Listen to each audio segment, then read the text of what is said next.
안녕하세요. 책 읽는 뮤즈입니다. 오늘 소개할 책은 타인의 힘, 헨리 클라우드 지음, 김성아 옮김, 출판사 한스 미디어. 세계적인 임상 심리학자 헨리 클라우드 박사가 밝혀낸 관계의 힘. 지금 당신 곁에는 누가 있는가? 그들과의 관계가 당신의 성공과 미래를 결정한다. 지은이 헨리 클라우드, 저명한 리더십 전문가, 심리 상담과 직업 컨설팅 분야에서 광범위한 경험을 쌓은 임상 심리학자이자 영적 삶을 추구하는 연구자이다. 활발한 저술 활동으로 지금까지 1,000만 권 이상의 판매고를 올린 뉴욕타임즈 베스트셀러 작가이기도 하다. 2014년 석세스 매거진은 클라우드 박사를 자기계발 분야에서 가장 영향력 있는 리더 25인 중에 한 명으로 뽑았다. 서던 메소디스트 대학교에서 심리학을 전공했고 바이올라 대학교에서 임상 심리로 박사 학위를 받았다.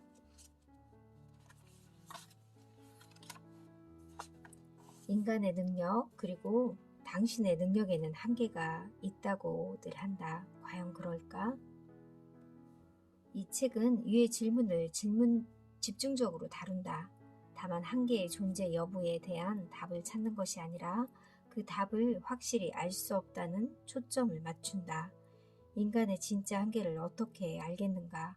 누군가가 한계에 도달했다고 생각할 때 또 다른 누군가는 극한이라고 여겨졌던 그 한계를 다시 뛰어넘는다.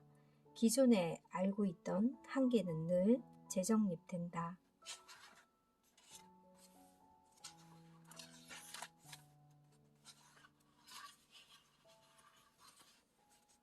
당신의 기술, 사고, 전략, 기량을 향상하라. 당신이 하고 있는 훈련을 강화하라. 당신이 목표하고 매진하고 소통하는 것들을 더 명확하게 규정하라. 당신이 원하는 곳에 도달하기 위해 증진하고 향상해야 할 기량과 전술, 전략, 역량, 그리고 능력은 아직 많다. 간단히 말해 내가 전하고자 하는 메시지는 당신은 할 수 있다이다. 타인에게는 힘이 있다. 리더십과 관련된 대부분의 조언들과 경영 서적들은 당신이 다른 사람들을 어떻게 이끌고 어떻게 뛰어난 능력을 발휘하고 또 어떻게 당신의 역량과 기술을 개발하는지에 주목한다. 하지만 이 책은 다른 사람들, 즉 당신에게 영향을 주는 타인들과 또 그들에게 영향을 주는 타인으로서의 당신이 가진 힘에 주목할 것이다. 지금 누가 당신을 돕고 있는가? 누가 당신과 싸우고 있는가? 누가 당신을 강하게 만들고 또 누가 당신에게 대항하거나 당신의 능력을 약화시키는가? 그 사람들이 바로 당신을 만들어 나갈 것이다. 타인은 당신의 삶에 긍정적이든 부정적이든 힘을 발휘한다. 다른 사람의 힘이 당신에게 방해가 되는 경우는 또 얼마나 있었는가? 한 사람이 가족이나 친구들 또는 팀의 분위기나 문화를 망치는 경우 혹은 적임자가 나타나 당신의 삶이나 당신이 처한 상황을 반전시키는 경우는 얼마가 있었는가? 인간에게 중요한 것은 관계의 질이라는 사실을 강의실에서 알게 되는 그 각성의 순간, 이후 나는 인간이 자신의 능력을 높이고 과거의 한계를 뛰어넘어 성장하는 데에는 사람들과 함께 어울려 지내는 것 이상의 훨씬 더 많은 요인들이 결부되어 있다는 사실을 직접 목격할 수 있었다. 인간의 행복이란 기본적으로 인간관계에 좌우되지만 관계의 상호작용과 에너지의 흐름 또 규제를 통해 특정 정보와 코딩값을 전달하는 매우 구체적인 방식을 통해 달성된다. 관계는 긍정적이든 부정적이든 힘을 갖고 있다. 즉 긍정적이거나 부정적인 코드가 있고 긍정적이거나 부정적인 에너지도 있다. 이는 육체, 인간관계, 그리고 마음이라는 행복의 삼각형을 이루는 요소 모두에 영향을 미친다. 지금부터 이 세 가지 요소를 하나씩 살펴보고 왜 이런 것들이 우리에게 중요한지 그 이유를 확인해 보자. 예를 들어보자. 당신의 호르몬이 변하면 당신의 행동이 달라지고 당신이 느끼는 감정도 달라지며 타인과 관계 맺는 방식 또한 달라진다. 만약 당신의 몸이 세로토닌 수치가 급격히 떨어지면 기분이 바뀔 뿐 아니라 집중력도 저하된다. 에너지 수준도 떨어진다.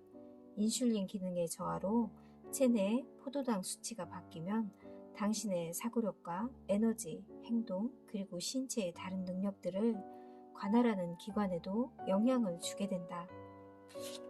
관계를 통해 형성된 이런 신경장치는 아이들로 하여금 타인과의 관계를 맺고 타인에게 공감하며 직접 유체적으로 성장하게 된다.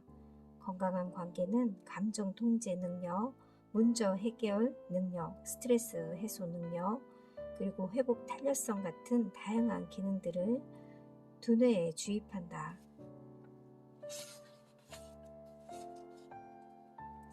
관계, 즉 타인의 힘은 당신이 다음 단계로 도약하는 과정에서 절대로 간과할 수 없는 공식이다. 모든 것의 중심이다. 물리적, 관계적, 정신적 요소는 모두 함께 작용하지만 사실상 이는 관계 안에서 구축된다. 연결의 4가지 코너. 당신은 어디에 있는가? 당신이 친구를 만나러 식당에 갔다고 치자 자리에 앉은 당신에게 친구가 이렇게 묻는다. 그래, 어디서 어떻게 지내? 생각해보면 우스운 질문이다. 당신은 이렇게 대답할지도 모른다. 지금 여기 앉아있잖아, 바보야. 그게 아니면 내가 어디에 있다고 생각하는 거야? 하지만 친구가 그런 내용을 묻는 게 아니라는 것쯤은 당신도 안다. 이를테면 진짜 너는 어디에 있니? 너의 마음과 정신 그리고 영혼은 어디서 어떤 상태로 있니? 내면의 너는 지금 어떤 거니와 같은 의미이다.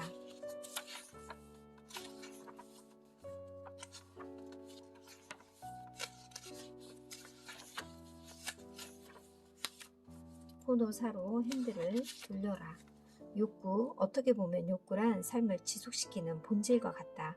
하지만 욕구는 우리가 기꺼이 원하는 상태도 아니다.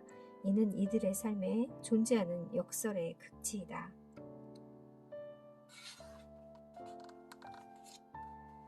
심리학자들은 이를 욕구, 두려움의 딜레마라고 부른다.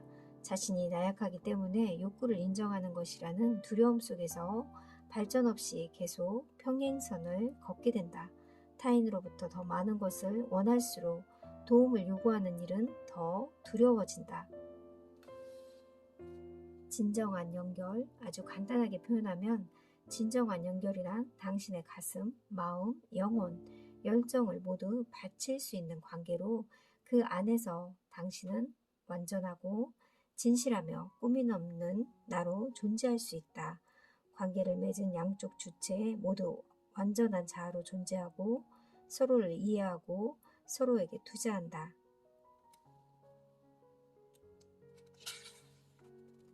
코너 4에 해당되는 연결은 다음 3가지 질문을 통해 파악할 수 있다.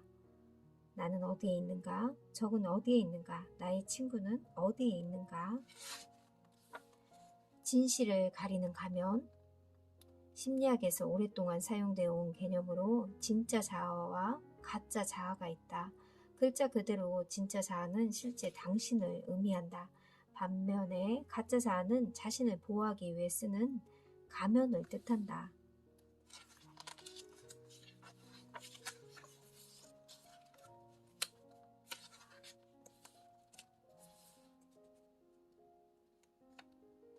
계획을 변경하다 1년 후 리암과 다시 대화를 나누게 됐다. 리암은 타인들에게 마음을 열고 자신의 두려움과 불안을 표현하게 되면서 또 다른 큰 깨달음을 얻었다고 한다. 사회적으로 정상의 일은 다른 많은 이들도 자신처럼 힘겨운 삶을 살고 있다는 사실이었다. 당신이 겪고 있는 어려움이 더 이상 비밀이 아니고 당신 혼자서 해결할 문제가 아닐 때 당신은 다른 사람에 전하는 응원의 말을 통해 문제의 해결책을 발견할 수 있다. 리암은 이렇게 요약했다. 저 같은 사람은 스스로를 글래디에이디처럼 여기는 게 가장 큰 문제입니다. 자신이 어떤 일이든 싸워 이길 수 있고 절대 포기하지 않는다고 생각하죠. 하지만 자신의 욕구나 나약함 혹은 약점을 다루는 데는 그런 생각이 오히려 문제가 될 수 있습니다. 결국 혼자의 힘으로는 문제를 해결할 수 없습니다. 자신의 욕구를 측정하기 스포츠에서든 경영 현장에서든 혹은 군대에서든 늘 변화는 타인의 힘에 의해서 이루어진다. 혼자의 힘으로 만들어진 사람은 없다.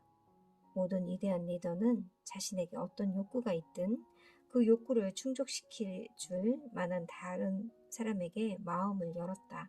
인간이 가진 욕구는 그 범위가 매우 넓지만 그런 욕구를 충족시키는 방법은 정해져 있다. 겸손하고 솔직하게 자신의 욕구를 수용하고 타인의 힘이라는 도움을 향해 손을 뻗는 것, 그것 말고 다른 방법은 없다.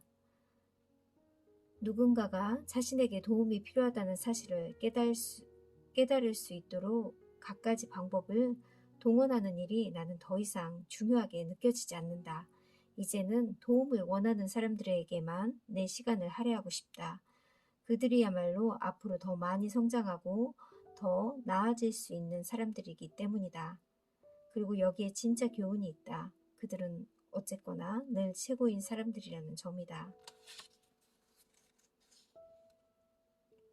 리더는 타인의 도움을 받을 정도로 겸손해질 수 없고 이 사회 또한 그에게 도움이 필요하다는 사실을 말할 수 없기 때문이다. 벌거벗은 왕에게 진실을 말할 수 있는 자가 어디에 있겠는가? 당신이 현재 어디에 있든 이런 사람이 되어야 한다. 자신에 대해 겸손해지자.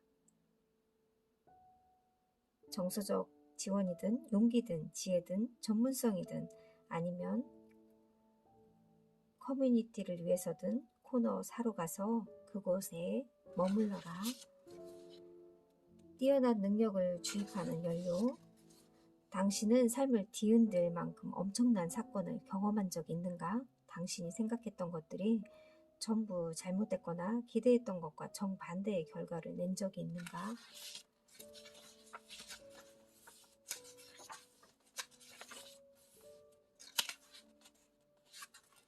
올바른 에너지. 개인적인 사례를 말하자면 나는 10대인 내 딸들의 친구들에게 많은 관심을 기울이고 그들이 하는 행동들도 관찰한다. 내 딸이 생기 있고 긍정적이고 애정이 넘치고 서로 격려하는 아이들과 어울려 다니기를 원하기 때문이다. 부모라면 모두 자녀가 그런 관계에 투자하기를 바랄 것이다. 에너지에는 전염성이 있으므로 자신의 자녀가 친구들의 에너지를 통해 더 앞으로 나아가고 더 높이 상승하길 바라는 것은 부모로서 당연하지 않겠는가? 당신의 에너지를 고갈시키는 사람들은 없는지도 주목해보자.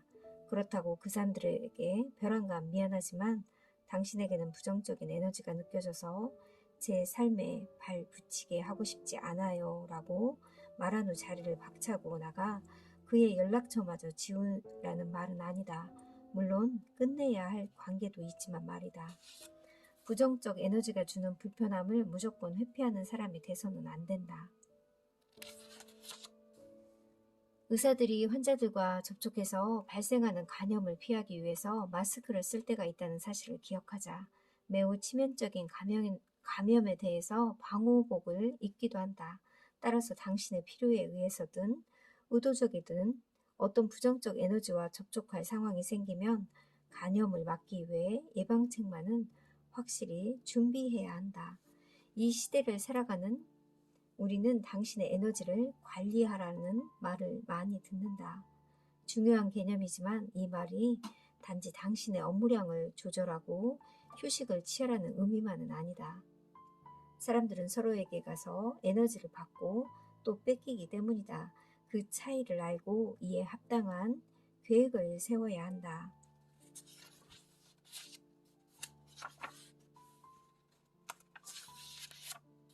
사전 경고가 되어주는 신호들. 내성적인 사람들에게는 고독은 그 자체로 굉장한 에너지 충전 효과를 갖고 있다. 편안하고 만족스럽게 혼자 시간을 보낼 수 있는 능력은 정서적 성숙과 건강을 위해 중요하다. 그럼 고독과 고립은 어떻게 구별할 수 있을까? 당신은 혼자 지내면서도 그때 느끼는 생각들을 서로 공유할 수 있는 사람들이 주위에 있는가? 또 그들과 코너 사이에서 진실하고 가치 있는 시간을 보내며 연결감을 느끼는가? 만약 이런 관계를 맺고 있다면 당신의 고독은 아마 혼자 시간을 보내면서 일을 정리하거나 재충전할 수 있는 시간이 돼줄 것이다. 하지만 그렇지 않다면 당신은 그저 코너 일의 단절 속에 있으면서 이를 고독이나 내향성이라는 말로 포장하는 것뿐이다. 만약 당신의 배우자, 파트너, 가족, 동료가 알아서는 안 되는 무언가를 통해 쾌락을 얻고 있다면 이를 신뢰하지 말라.